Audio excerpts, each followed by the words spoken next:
Nakatakda ng ilibing bukas, Hunyo 30, ang isa sa mga biktima ng shooting incident sa San Jose National High School sa Tacloban City.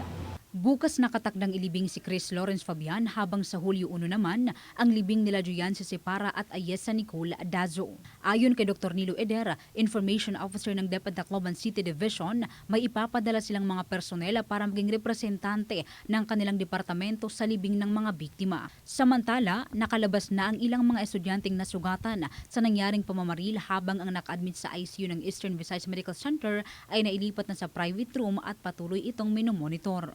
Patuloy rin ang kanilang ginagawang psychosocial support sa lahat ng biktima, maging sa mga naiwang magulang ng mga namatay na estudyante sa mass shooting dito sa Tacloban.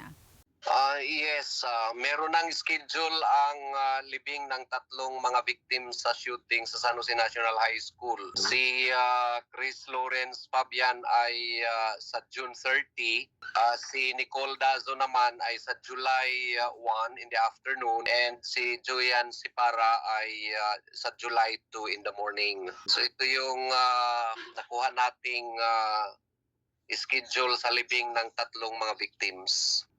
For sure, meron tayong mga magpupunta doon, lalo na from the school, from San Jose National High School. So, sa lahat ng mga taga-Tacloban, hiningi po natin ang mga prayers nila para sa eternal repose ng deceased, at saka para sa mga families na bigyan sila ng lakas ng loob, na masakit man ito, na ma-accept nila yung mga nangyari. Ang pagkikipagpanayam ng Bombo Radio Tacloban kay Dr. Nilo Eder, Information Officer ng DepEd Tacloban City Division.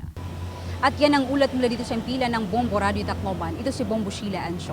And this is Bombo Radio Philippines, the #1 and most trusted source of news and information. Basta Radio, Bombo!